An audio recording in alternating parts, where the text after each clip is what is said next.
Hello Markus, nice to meet you. Thank you for welcoming us in your office here in Berlin. So can you give me your 30-second pitch of what is Babel?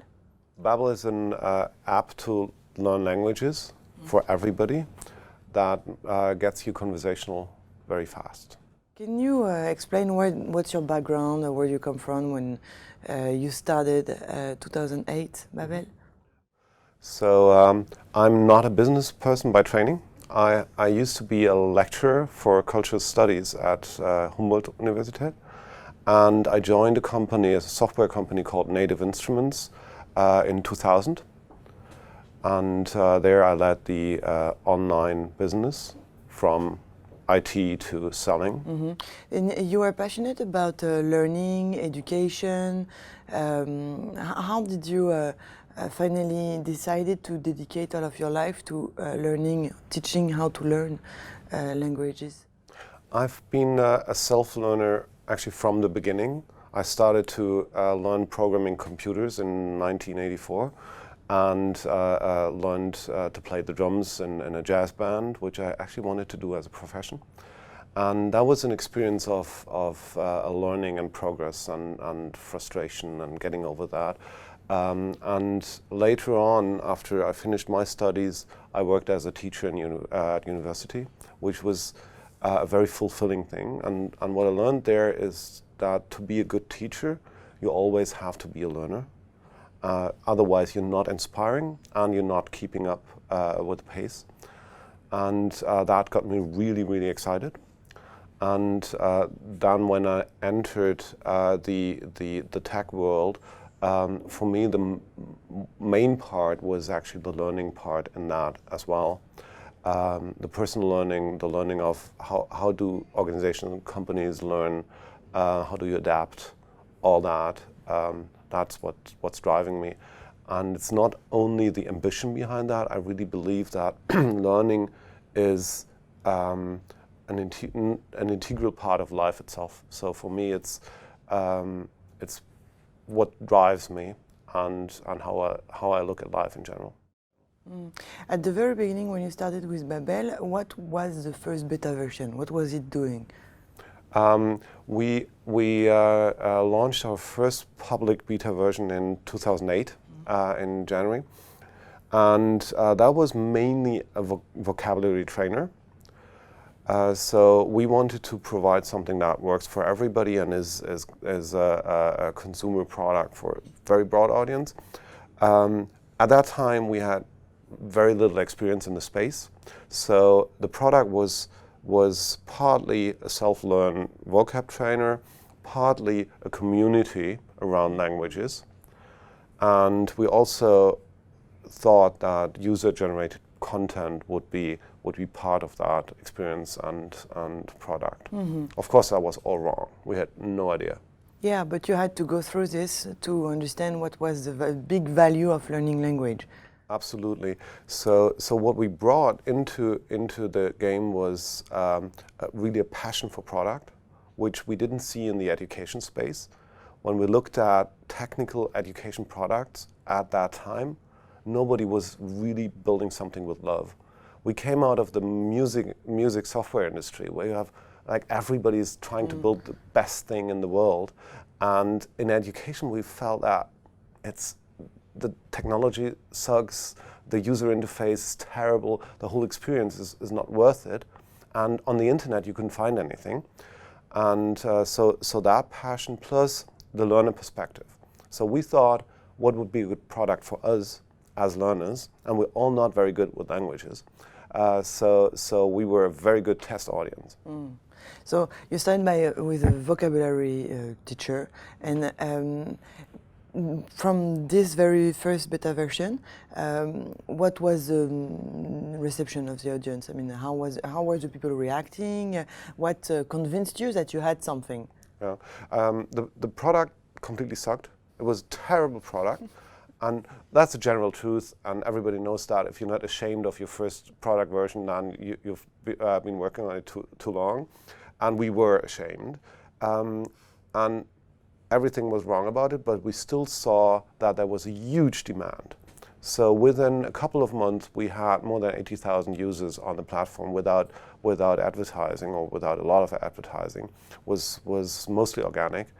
And what we saw there was, outside of the fact that the product wasn't working really, but the demand was tremendous.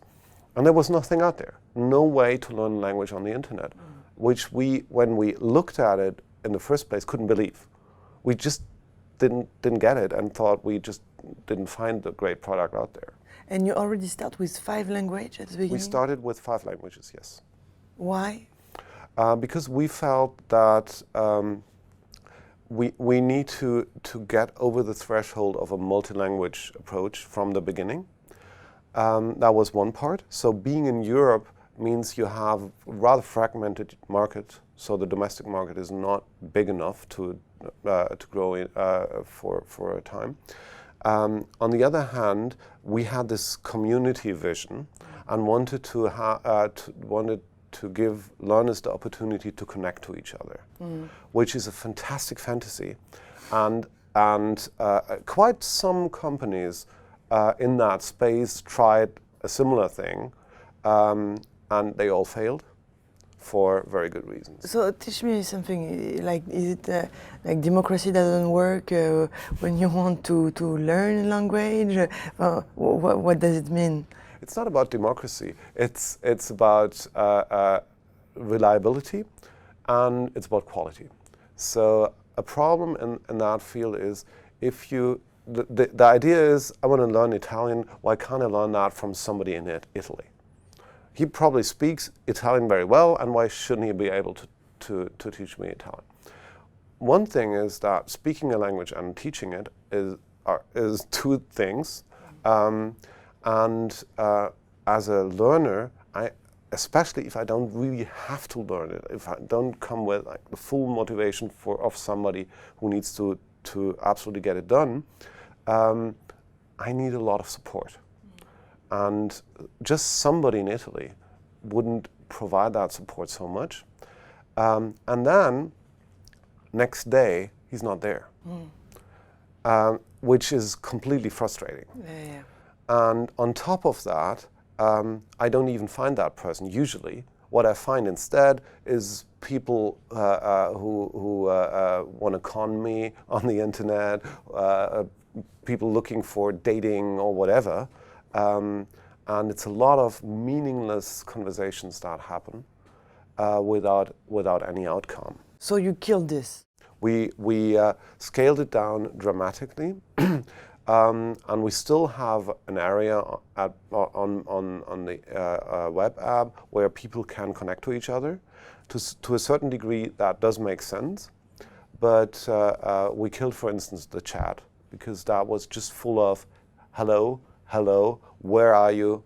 Stop. And nobody was really learning anything. I get it. But in that quest of making a product that was taking into account the context of the learner, so I see like you're really looking on something more interactive, not feeling like you're talking to a robot. And okay, the community thing doesn't work, but you were looking for putting the passion between the product and the people, right? How do you manage to do that in the product today, not having the feeling that you are in front of a robot? Because you aren't.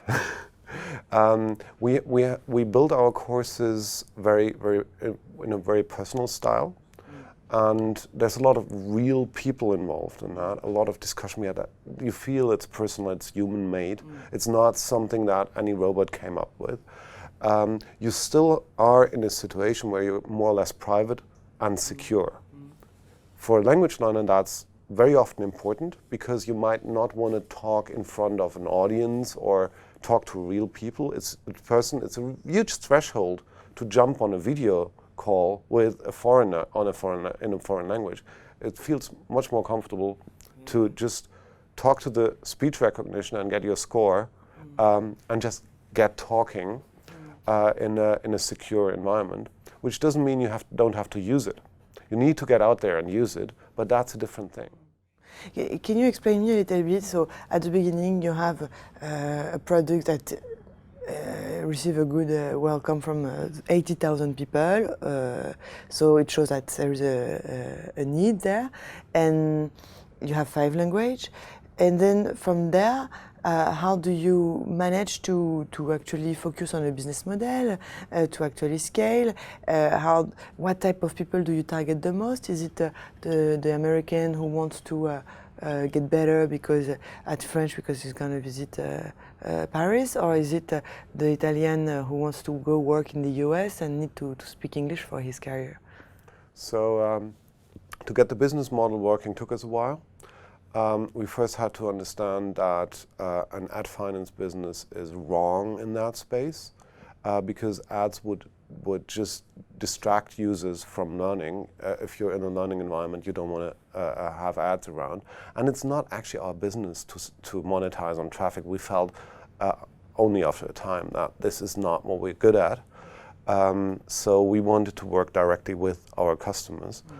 And we felt that one of the things that our customers were interested in is how long can I stick to it? How long can I keep it up?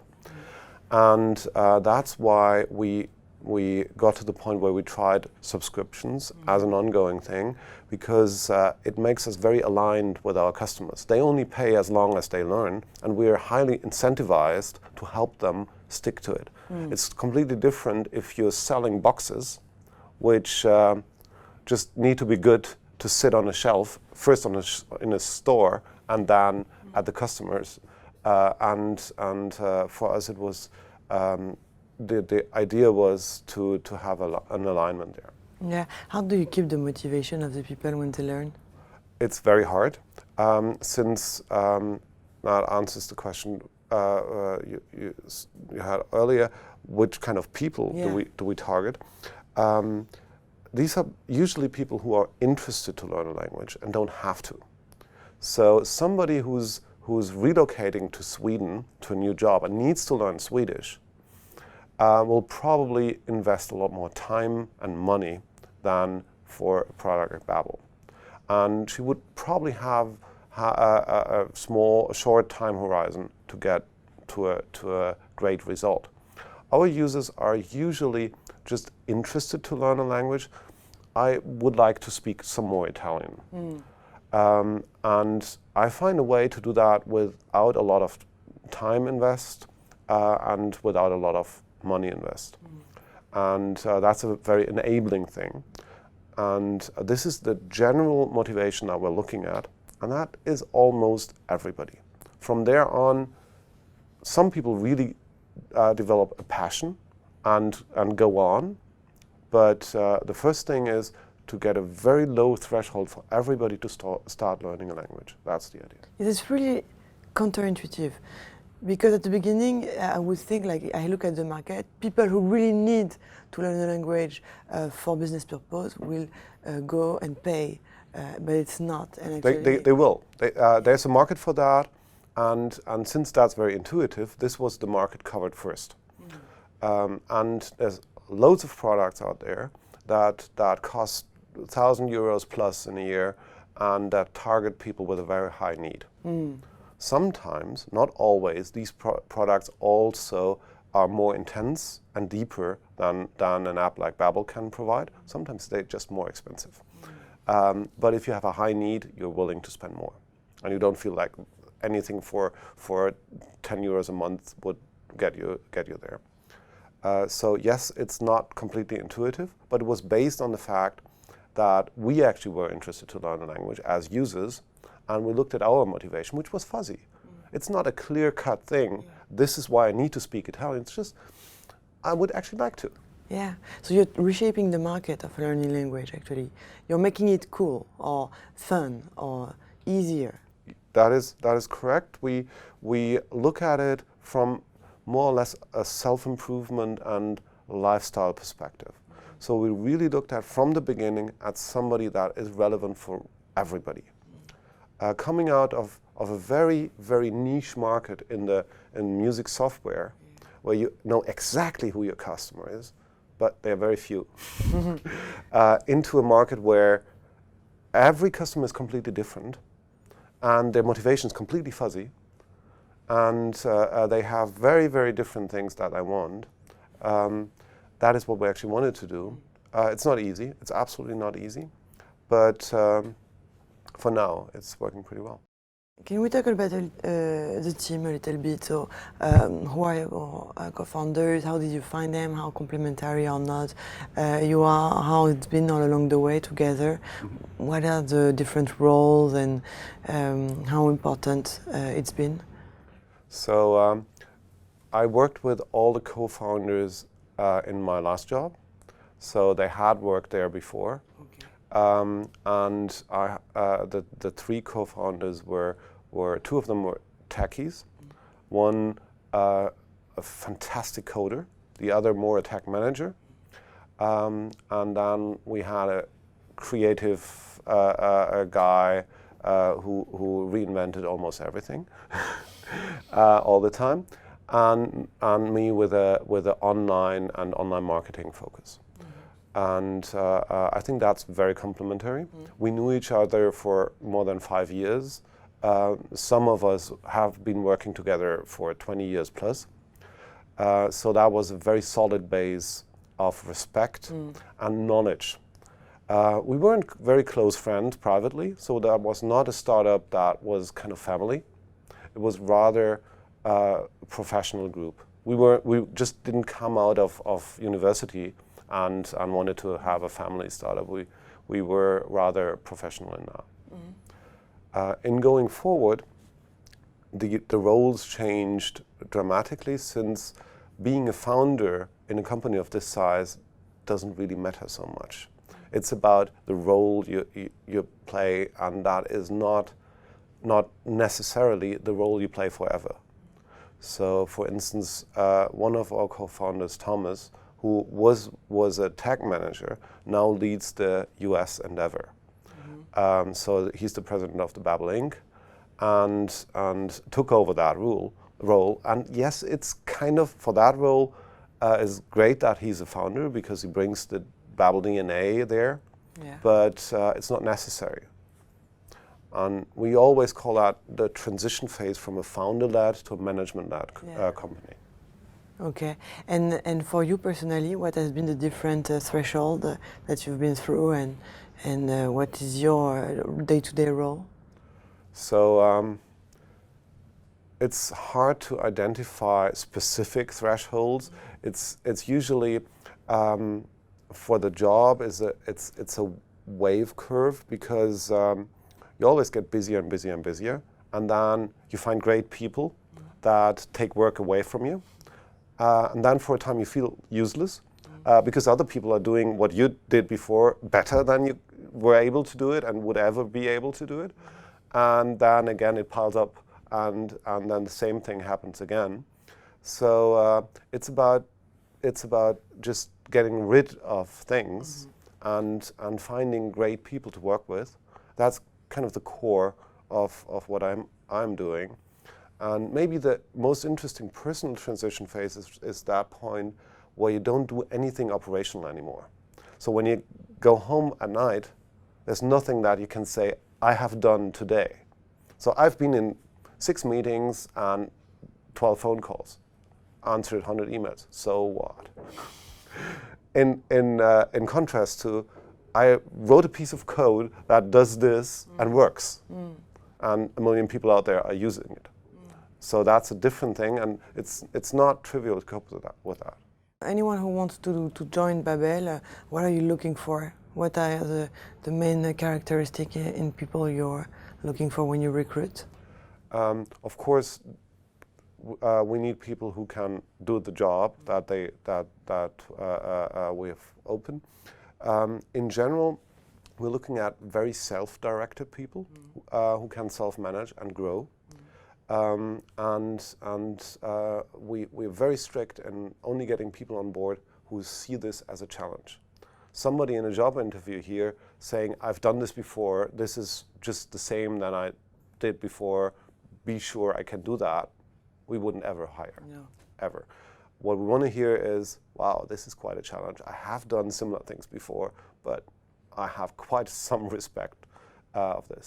So we need people who have that willingness to learn and that means that they at the same time humble and see what they can't do, and bold and say, yes, I want to do it and I can do it. And they self-develop, they change the world, and they want to be part of it and not just execute what others say. And how do you keep this drive and this curiosity and this feeling of challenge in the everyday working process? So one thing is, of course, hire people for the right reasons and with the right mindset. Another thing is always stress that we're a learning company, which doesn't only mean that we're selling a learning product, but we have to learn all the time. We don't know exactly what the market is yet. So we always have to adapt, and that can't be done from the top.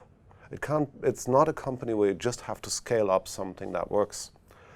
So everybody has to think, and we have to let everybody think, which means in everyday life that every manager has to let people do things, decide things, and empower them to be part of it. And the empowerment piece is harder than it sounds, but that's the core of it. But if you had to describe the culture here at Babel, what would you say? The lifestyle? Yeah, there's different aspects to that. I think Babel being a learning company is something that everybody deeply likes and accepts.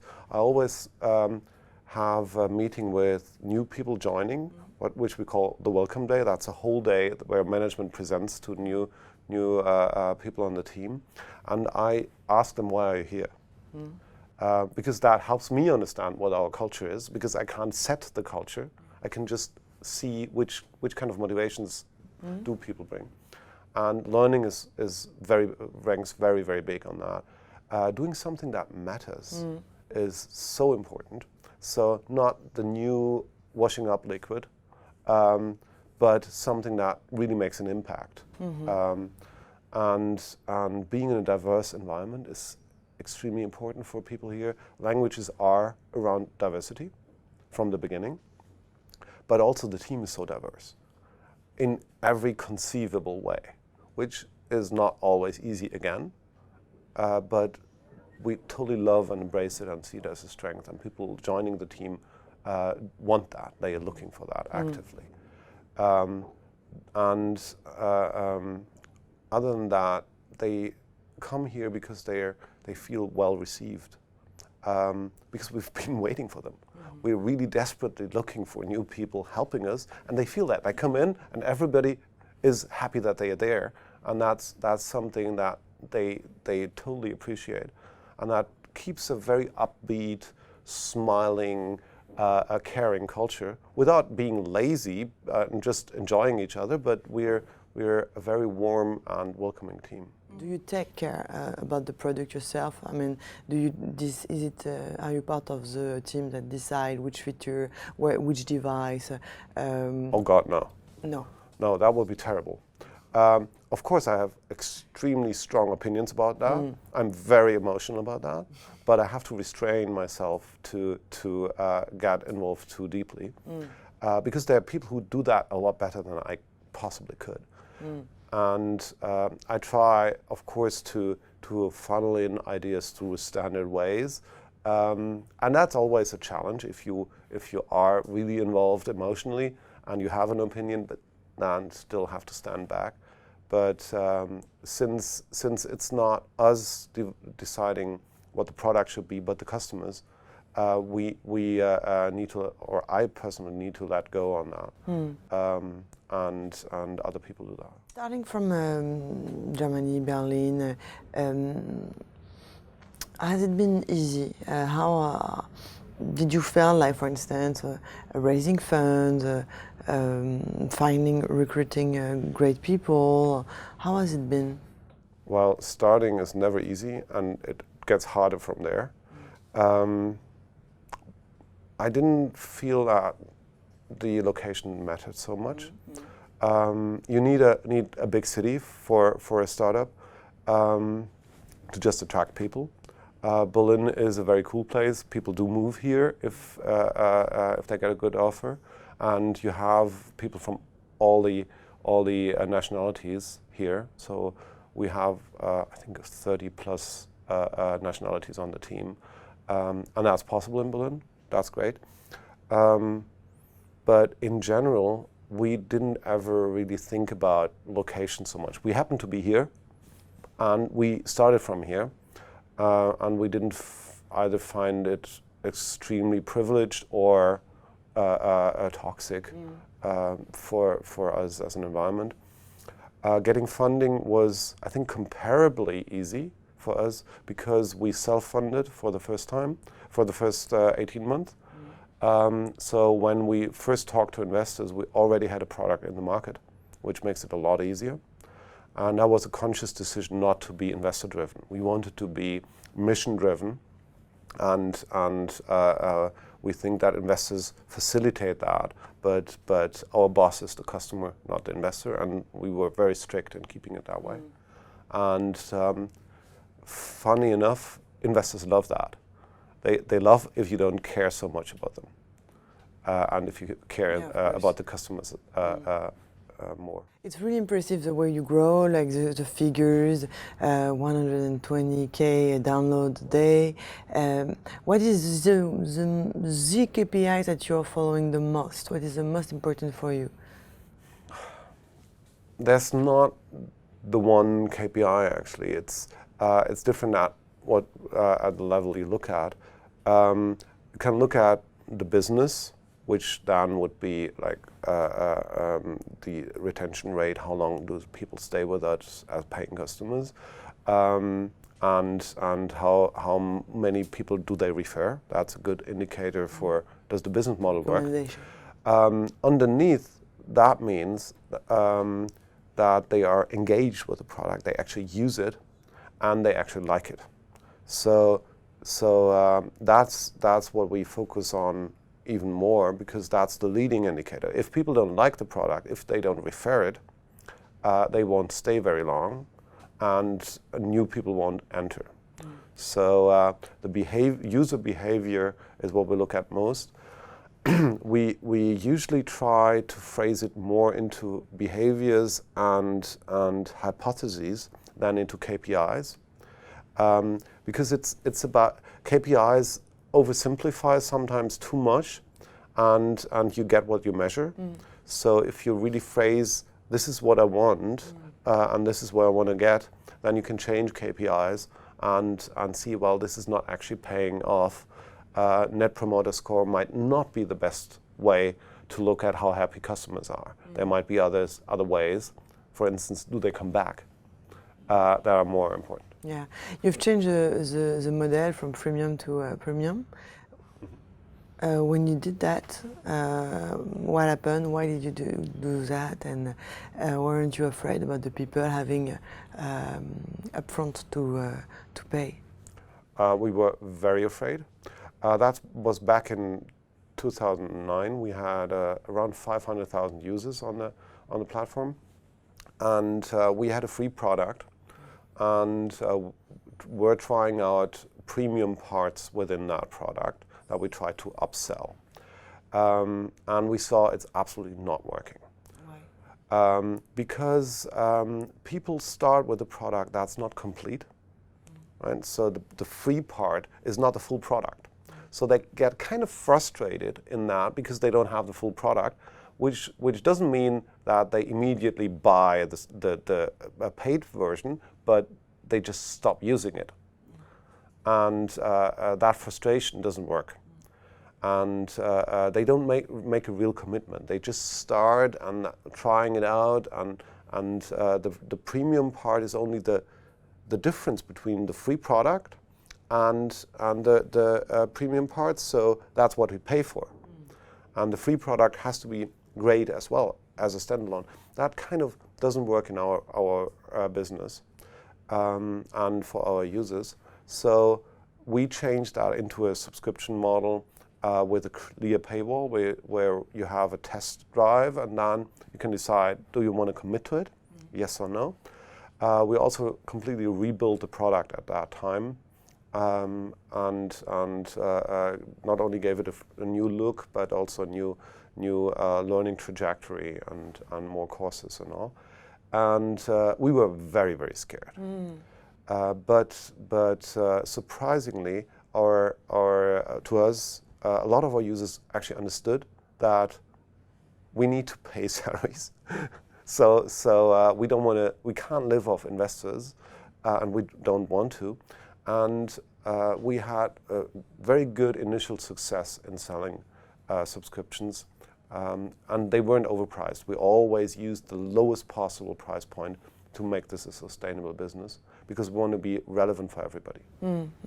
And today it's 1 million people who are paying customer? Yes, more than that. So we crossed that threshold at the beginning of the year, and we're of course still growing. Yeah, and what's the future for you? How do you see yourself with Babel, of course, within the next 5 years?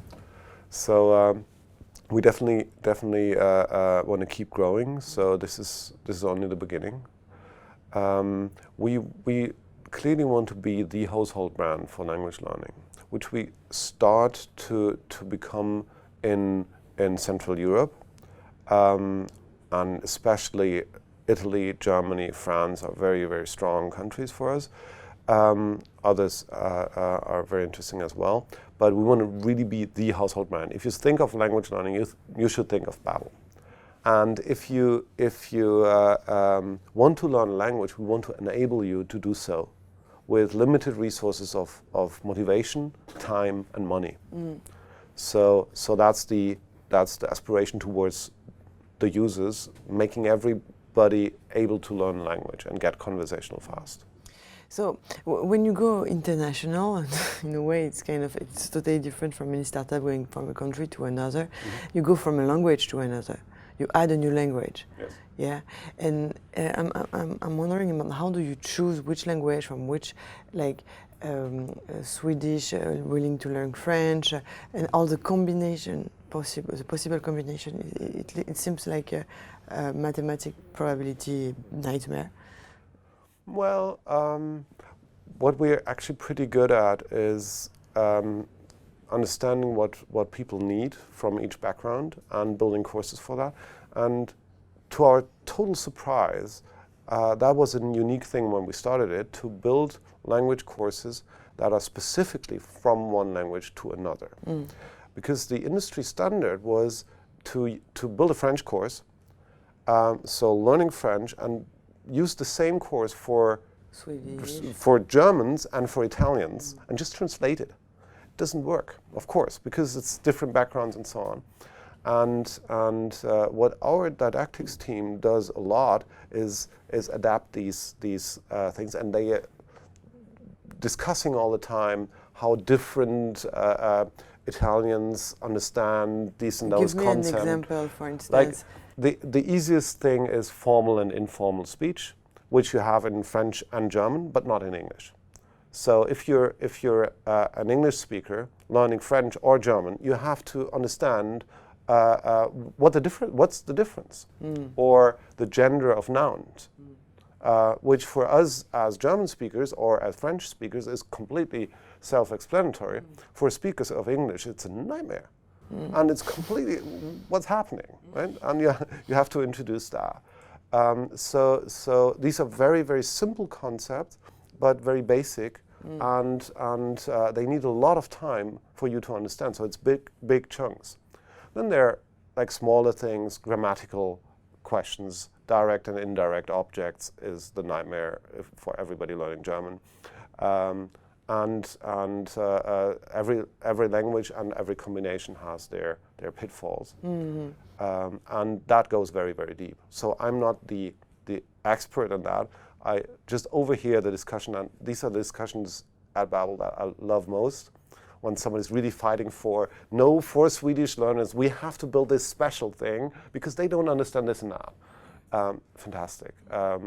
And how do we decide to bring in new languages? For now we stick mostly to the Latin alphabet, so that is a big constraint.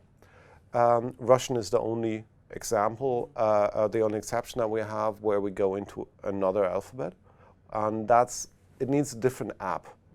So our Russian course technically works different from all the other courses because you have to learn partly a new alphabet. We excluded Asian languages for now, since that again would need a completely different app. That's not what everybody does, so you find language learning providers in the marketplace who use the same app for Japanese than for French. But it's a nightmare if you want to learn. You're talking about the context, about the culture, the initial culture where you come from, but also the device, the context when you are using the app, what it is, and how do you take into account this context into the learning process? So the first thing that we had to learn is that devices don't matter so much. So in the old world where mobile was the new thing, everybody thought about mobile devices, and then we always, like everybody, thought about computer is something at home, mobile is something on the go. The truth is, more than half, I think 65 or something % of our iPhone users use Babel at home on the iPhone. So is that mobile? I don't know. And quite a percentage of our web users use their laptop with Babel in cafes, on trains, in flights. So is that mobile? What we now look at is, of course, the whole screen size thing, but that gets more and more trivial because you have like set patterns for that. But the main thing is the context you're in. Are you in a context where you can speak and want to speak? Are you on the subway? And usually people don't want to speak on the subway. Do you have internet connection? Yes or no? All these things is what we look at into different use case contexts, and we try to cater for that and build that into the product so that the user can learn in different environments, short lesson, long lesson, just repeating few vocab, or just one word on your iWatch or Apple Watch or whatever. How do you care for your customers? We have a customer service department which is pretty solid, so it's quite a big team, and we do that personally with people. So that's something that is not very usual in online education, that you can actually talk to somebody, can call them, and can send emails. We started with email only from day one because we wanted to also to hear what are people saying, not just how are they behaving.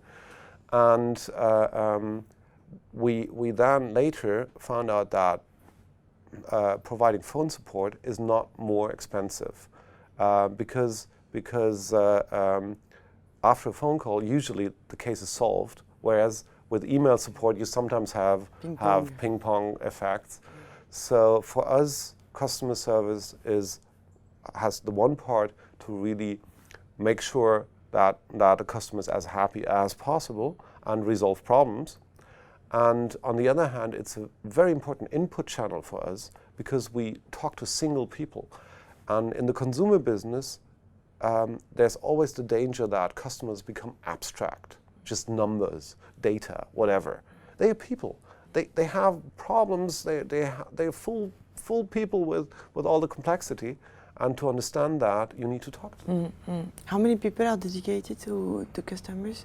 I think in the moment with freelancers more than 30. So it's quite a team. And we're providing customer service in 7 languages. All the people working now, more than 300 people, 3 to maybe 4 if you take into account the freelancers, what do they do? So by far the largest part is building the product. And that's divided into software engineers, into product managers, designers, but also didactics experts. They sit with the cross-functional teams together with designers and developers and the product owners and bring their didactics expertise into the game and say, look, this is how people learn.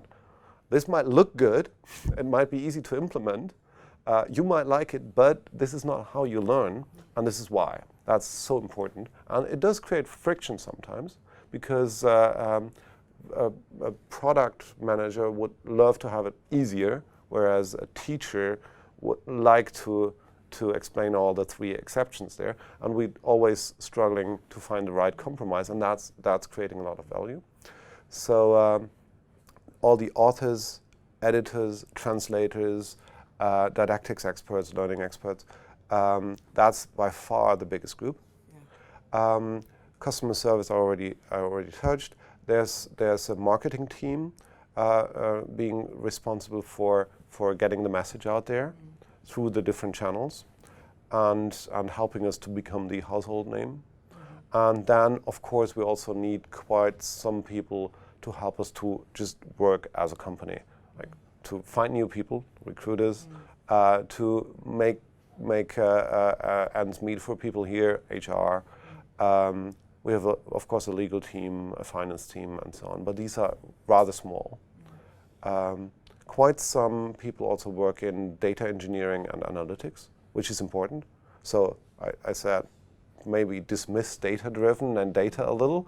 Of course, that's what we're based on. That's what we breathe, and we look at numbers all the time, but that's not enough. And you're the one focusing on this kind of psychological aspect, learning process, gamification, playing with frustration, if we're talking about motivation. I mean, how do you put this into the product, this learning process, mental learning process? It's the first thing is to build a hypothesis. So for instance, to say certain game mechanics that we see in free-to-play online games might work in a learning environment as well. That's a hypothesis. And secondly, you build a case, how can we test that? To verify or falsify it. And then you build that into the product, and usually do an A/B test, so have two groups, and see what's the result. Of course, you have to define what your expectation is. So you say, well, I think people will come back 10% more with this feature. And then you do an A/B test and find out, no, it's not working, so you scrap it. Or you iterate, or it's just 6%, so there is an uplift, but it's not good enough, so you iterate on that. The important part is to be really clear about what do you think, what's your expectation, otherwise you can't really learn. And what did you learn, for instance? A lot, and most of that is not in my head, fortunately. Some of it is industry secret. But what we learned, for instance, was that a daily challenge that changes and is not part of your course works pretty well. So people like that and are also thrilled to come back. What we learned is that some kind of element of surprise is really, really important. So something happens that you didn't expect.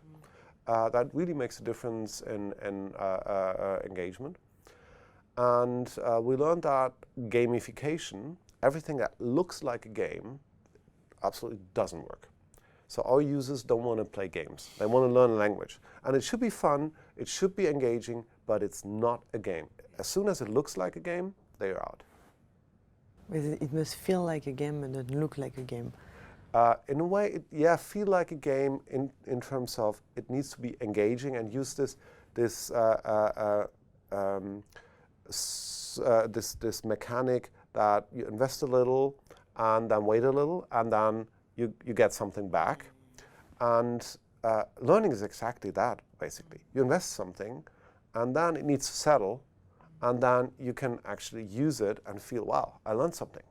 And that is something that really drives you as a learner. Rewarding mechanic. Yes. Yeah.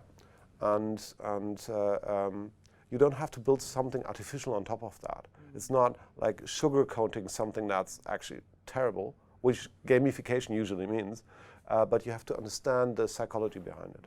What would you say? I mean, are you happy today? No. As a CEO, I'm professionally unhappy. Everything's too slow, and nothing is quite where it should be. I think if I would be happy that then something was wrong, I might be delusional. Did you change anything in your personal lifestyle Recently? all along the 5 years? Yeah, more or less everything. Today I actually work less than I did when I was employed. Not because I'm more lazy or I have more freedom, but because the job I'm doing you can't do for 10 hours straight. At least not if you want to be respectful and mindful with everybody around you. And if you're on edge as a CEO, it's terrible. I think that's one of my deep beliefs. So I try to really compensate my work life with real private life, and that's constant struggle. What would you say to any new young entrepreneurs who want to start the business in Europe right now?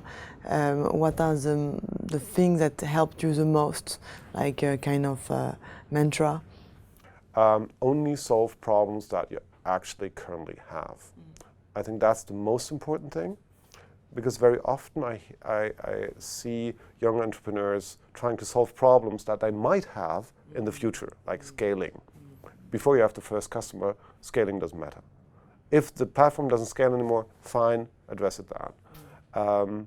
The second thing is the customer is your boss, not the investor. Also, that is a common pitfall, to think that it's important to get an investor. It doesn't matter really. If your customers are happy, investors are just a means to an end. It's like banks, basically. And they're necessary and they're helpful, fine, but it's not about investors.